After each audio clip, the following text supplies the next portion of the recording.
Good afternoon, everybody. I'm Salman Arshad, your host for today. Unfortunately, Simon Elson is not going to be here today. He had to go somewhere due to emergency, so I'll be hosting your session on how to manage your time effectively. Today, we have with us our guest trainer, our business coach, and marketing coach, James Gentle, who will be talking to you all about how he manages his time and what techniques he has to share with us, and how he has helped with his clients to manage their time effectively. So, Good James, afternoon, how are everyone. you doing? How are you doing, James? I am very well indeed on this Thursday lunchtime. Brilliant. Thursday lunchtime. Yes, Well, yes, welcome everyone.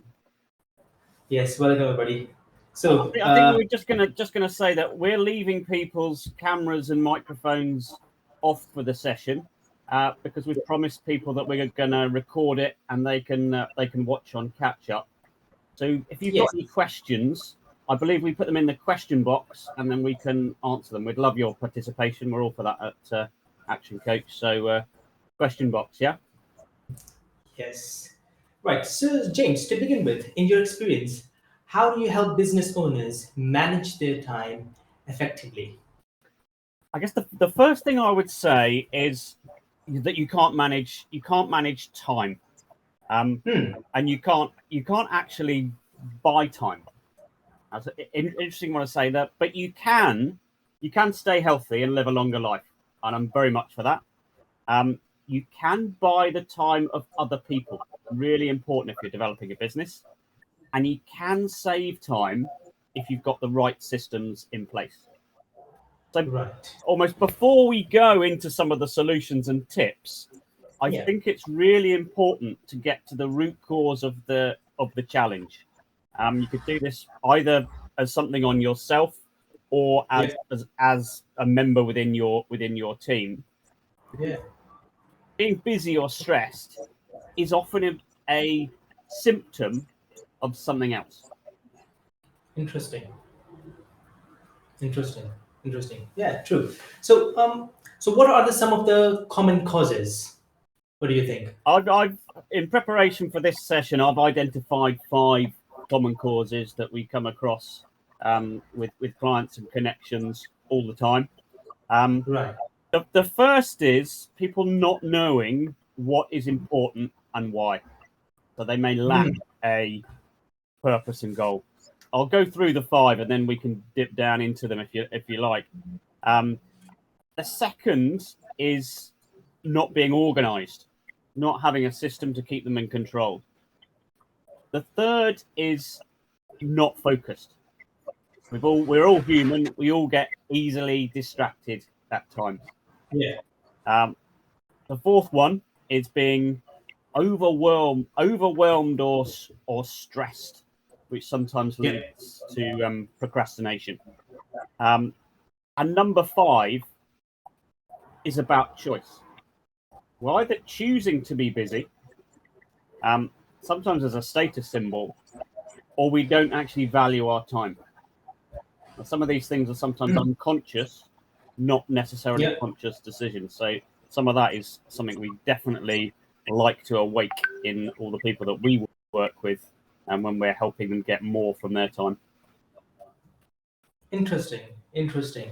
I think one of the key problems for business owners and anyone is being unorganized, which is what you have highlighted in your first point. So, how would you, what tip would you give to people who are unorganized to make them more organized? The people that are unorganized need some form of system to help their organization to get them to focus. Uh, People often used to-do lists, yeah, and Yeah. these are helpful, but generally they don't help people get a grip on their time. Yeah. Um, so one of the important things to remember, and one of the tools that we use, we often get our clients doing a super quick time study. And to explain it briefly, all we'd ask them to do is log where they're spending their time. We would then review that with them to identify where they are wasting time and where they could be investing time on the most important things to drive their business forward, which is related to their goals. And if you like, what we'll get them to do is to design their perfect day. Now, out of context, if I asked somebody to design their perfect day, they would probably start describing some sort of holiday experience. They might wake up on a balcony in the south of France, sipping coffee and having croissants with the sun shining down on their face. That's fine. That's great for the motivation. If that's what you want in your life, but you're not already there yet, or you only get to do that, two times a year, and that's your motivation. The question is, what do you need to do right now? Yeah, in order that you can live that life or have that type of holiday that you want. So we get them to design their perfect day. We call it a default diary. So they actually map out all of the things that are important to them. Right. Well, very important. One of the tips that I use is the time boxing technique. I map out my time, and if I want to finish my task in 30 minutes, I'll map that out on the piece of paper so that I'm constrained by time. This way, it does help me in managing my time, and it does help me in finishing off all my tasks within time. You also mentioned about the goals and purpose. Yes, we do. All of us have goals and purpose in business. Some may have a goal of running a successful business. Some may have a goal of retiring, and some may have different goals. But what is the most important thing in goals, and how can you make your goals right? Yes, you do have goals, but on the other side, we see a lot of business owners, they do suffer with their purpose, with the goals. Sometimes the goal is there, but it is not clear. How would you help with that in terms of time? Okay, so the first thing I would let's break down all the complicated words and say, look, what is it that you want, and why is that important? If you can answer that two-part question, knowing what you want and why that is important, that becomes the beacon to drive you. The why is really important, because if you don't know why, it is probably the wrong goal that you don't really want. And the flip of that, if you do know why, then it does become a real driver and a real motivator for you. And some people are great at writing plans. They'll do a thorough business plan and really focus and know exactly what strategies and actions they want to take. And then they put it on the shelf and it gathers dust. Now, business planning, goal setting for me, the most important thing about planning is the time to think. Yeah, and then write down what you're going to do, because actions are key. And the second, once you've written that down, then that is your prompt for decision making on a monthly, weekly, daily basis. So where you've got a limited amount of time, then every day you're making a choice as to what you do with it. Interesting. And if to help you make that choice, effectively you're saying, does it help me towards my goal that I know is important to me? Because if it doesn't, you can not do it, or you can delegate it to someone else. True. This brings me to my third point, and this is what you have mentioned as well. Being easily distracted. Yes, you have a plan. You set your time aside to make a plan. You are sometimes organized, but few months down the lane, the plan that you have written is there on the shelf, and you are easily distracted by the business plan that you have written down, or any kind of plan. You don't have time to manage it. You don't have time to look at your plan. You are undisciplined, or you lack the motivation. So what tip would you give to people who get easily distracted by this stuff? The first thing is to just say, look, you're human. Yeah, distraction is perfectly normal. our brains are hardwired to take shortcuts and make things easy. If they weren't, we process so much information that they would probably blow up. So the first thing I'd say, so you mentioned there's a number of points there. One about motivation. So Yeah. once you've got that goal that we talked about that matters to you, what is going to remind you of that goal every day?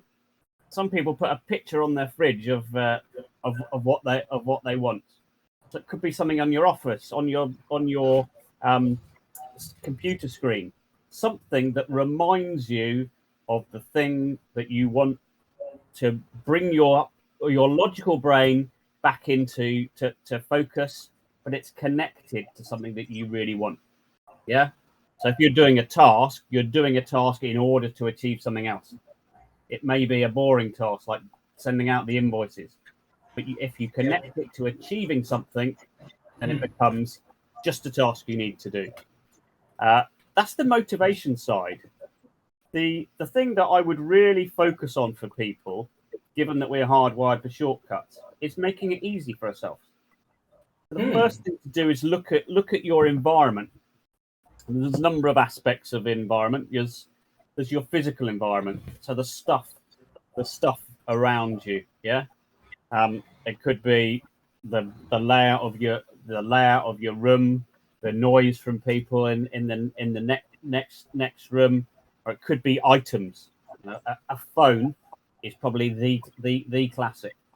How many times have we, as busy business owners, sat down to focus on something, and 5 minutes later, without even realizing, you've got your phone in your hand looking at something?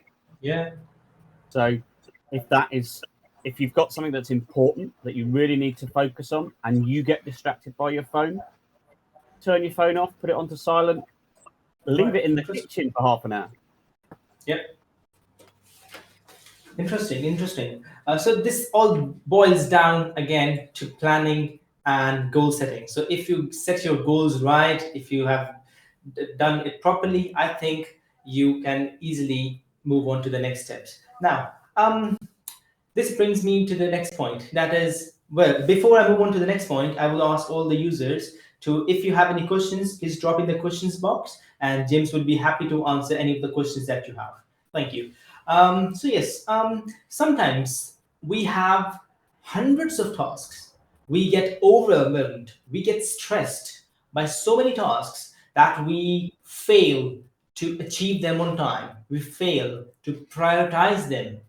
Um, is it because of we haven't managed our time effectively? Is it because we have put extra burden on our shoulders? What do you think is the solution to being overstressed and overwhelmed by lots of tasks? The solution, again, will be linked to what is the underlying cause of that. Let's call it stress or anxiety. Yeah. And it's not always volume related. It may not just be that you've got too many tasks to do. So again, if you're doing this for yourself or a team member, there's probably a couple of areas that you need to check first so you can come up with the right solution. It's a bit like a doctor. They've got to do their diagnosis first before they can then prescribe the right solution. So the first thing I'd look at is there anything abnormal going on with yourself or that individual? You know, so if some major family event is causing you stress, that will overlay into your whole life, and that could be the total cause of it. Yeah. So bereavement would be a classic example that would come across and impact your life. Interesting. The other things are just the things that keep us running, because we aren't machines, we're humans. So I'd ask yourself, are you getting enough sleep, air, and water? Our brains need all of those things to function properly. And if we've got more information to process, because there's a lot going on, then we need those things in place. And then you're looking almost, if those two are satisfied, you're really asking, have I got the knowledge? I.e., do I know the right thing to do? If you answer no to that, then of course go and ask somebody else, another expert or a coach or whoever, what the right thing is to do? Have you got the skills and ability? That often causes people to procrastinate because they don't actually know how to do it. So before they can actually do it, they need to go and get guidance or training. Have you got the confidence? So is there a fear in your way that you can either overcome yourself or get help with facing through somebody else? And the last one probably doesn't apply to the people in the room, but they may have team members. Are you motivated? So are you energized to do it, or are you feeling a bit down and lazy? Right.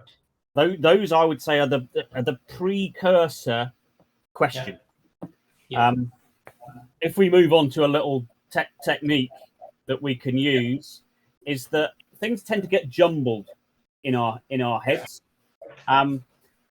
So what I would suggest you do is get all of those thoughts out onto a piece of paper. Doesn't matter, just randomly put them down like your own mini brainstorm. You can have someone support you in this exercise. So you are just doing the talking and they're doing the writing. We do that a lot as a coach. Once you've got everything out, and if you're supporting someone in this exercise, just make sure, have you got everything, anything else? Then look at everything on that bit of paper. And the first thing that you do is you put out a cross through anything that's not in your control. So if you're worried about inflation and that's not within your control, put a cross through what you can do about it. Then look at the stuff remaining and circle the 1, 2, 3 most important things. Now, the higher level of stress and anxiety the person is experiencing, the more I would recommend doing less. Sounds counterproductive, but if they were really hyper stressed, I'd say let's pick one thing and take action on that one thing, because then you start to get control back. And then you start to build momentum on stuff that you can do. And when you build momentum, it's a bit like ticking things off a to-do list, isn't it? You get that little dopamine hit, you feel a little bit better, and then that starts to unlock your confidence and your motivation for you to carry on. Interesting. We have a question from one of our listeners. Right. Let's have a look. So Robin Davies is asking about a top tip. So James, your top tip on time management. What is one short, sweet tip? My top tip. We talked about being distracted. My top tip is to pick one thing that you want to change about yourself. So say a discipline that you know that you could be better at, or that you're bad about it, and focus every day for a month, at least a month, on doing that one thing a little bit better every day. Right, cool. We have another question coming in from Harry from Pick24, asking about the top. Right, yeah. So Harry is asking about any recommendations on the books on time management. Absolutely. One of my absolute favorites is from a guy called James Clear. He wrote a book called Atomic Habits. And he had a number of tips. I actually looked him up before this session. So three of his tips in terms of time management are eliminate what he calls half work and focus deeply. That's where you're trying to do one task, but your brain's over here as well. Just do one thing at a time. Right. Do the most important thing first. That I think is stolen from Covey, but that's fine. Yeah. And stick to your schedule and build one habit. Yeah. If you do that and make it as easy as possible for yourself, you can really move forward. Now, I've got a few other book recommendations depending on people's needs. If you want me, I'll just give you a quick rundown. So, if you haven't locked in your purpose as a business owner, I would certainly recommend Simon Sinek's Why.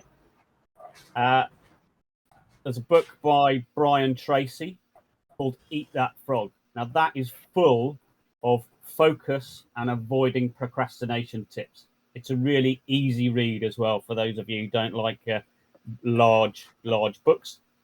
Yeah.